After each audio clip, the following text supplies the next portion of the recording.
Peterborough was not the kind of place where people expected something truly disturbing to happen. It was a quiet English city where routines repeated themselves day after day. People recognized familiar faces at local shops. Streets emptied early at night. Serious danger felt like something that belonged somewhere else. That sense of normality is why no one reacted immediately when John Chapman stopped answering his phone. John lived a scattered life. He moved between temporary places, relied on acquaintances, and often disappeared for short periods. When friends failed to reach him, they assumed he had drifted off again. No one reported him missing right away. There was no urgency. The last time John was seen, he was spending time with a woman he had grown close to in recent weeks. They talked, shared drinks, and seemed relaxed together. There were no raised voices, no visible tension, no signs of conflict. To anyone observing from the outside, it looked like an ordinary evening between two people who trusted each other. After that night, John vanished. Days passed, then weeks. When his body was eventually discovered, it was not in a place someone would stumble upon by accident. It was outside the city, in a quiet, isolated area far from regular foot traffic. Authorities documented the scene, opened a file, and treated the incident as a single act. Tragic, yes. Alarming, perhaps, but isolated. The case moved quickly through the system and quietly faded into the background. Then another man disappeared.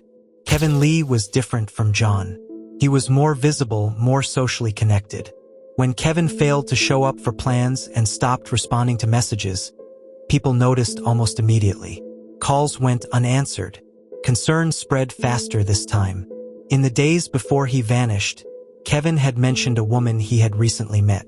He described her as unusual but intriguing. Someone who spoke confidently and seemed comfortable quickly. He had spent time with her shortly before disappearing. When Kevin was found, the similarities to the first case were unsettling.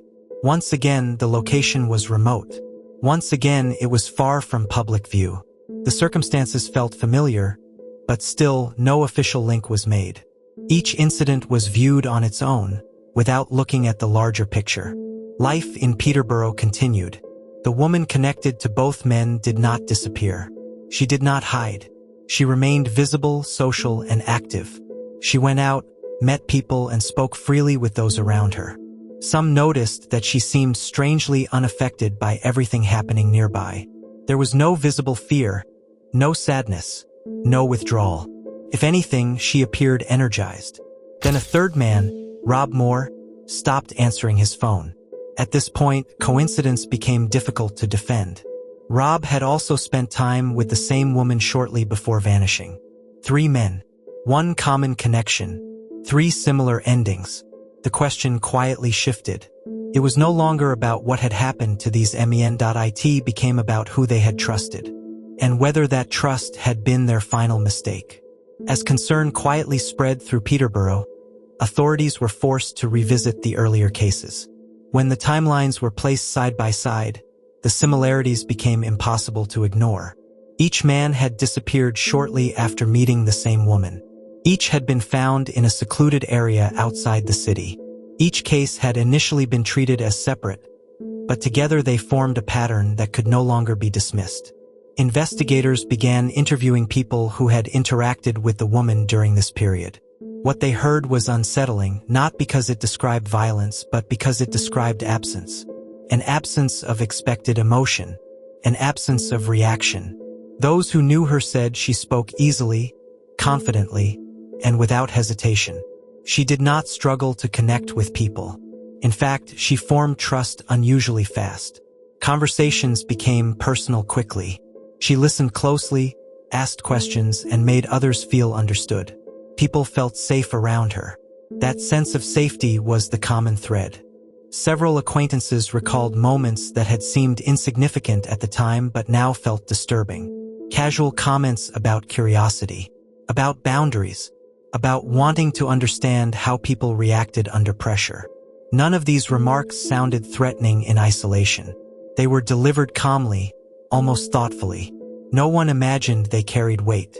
Her behavior after each disappearance was equally strange. There was no visible stress, No attempt to withdraw from social life.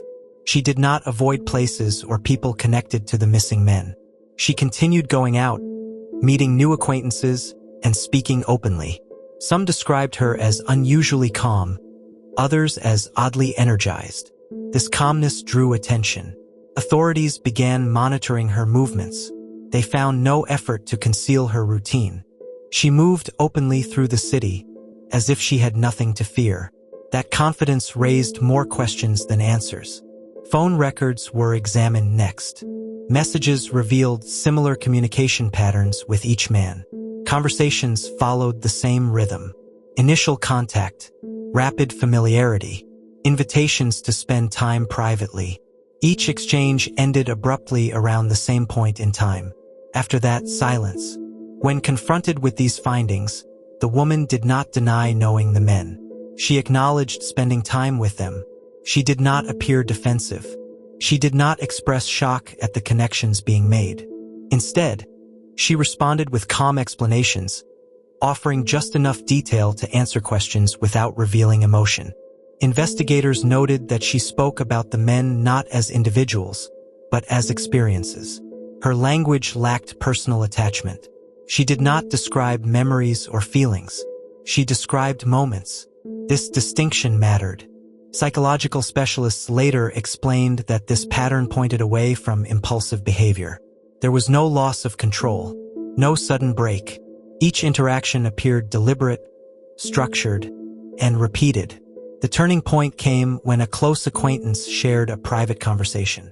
During a casual exchange, the woman had spoken about wanting to understand how far people could be pushed. She did not frame it as anger or resentment.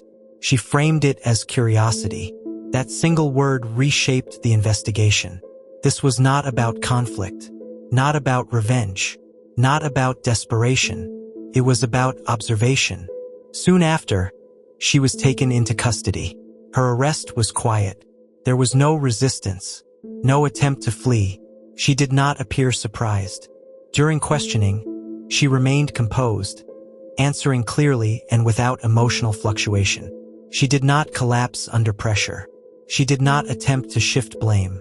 What unsettled investigators most was not what she said, but how she said it. There was no fear and no urgency. By the end of the second interview, authorities were no longer asking if these events were connected. They were asking how long it had been going on, and whether it could have continued. Once she was in custody, the investigation moved quickly. With all three cases now examined as a single sequence, the picture became clear. Each event followed the same structure. Each interaction began with trust. Each meeting moved into isolation.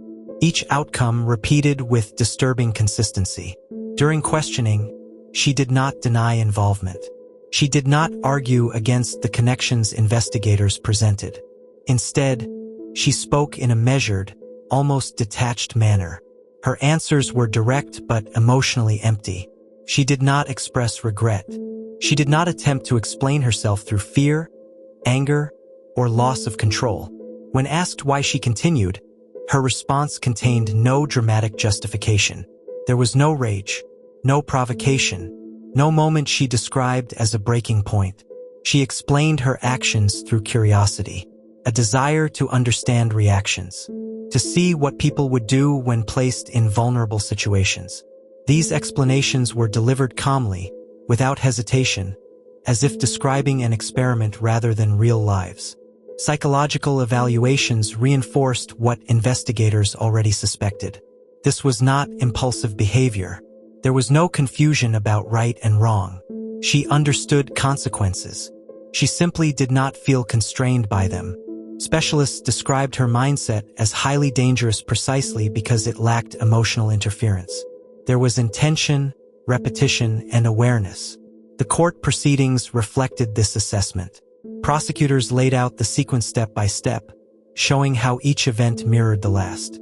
They demonstrated how trust had been deliberately established, how isolation had been carefully achieved, and how the outcomes followed the same pattern every time.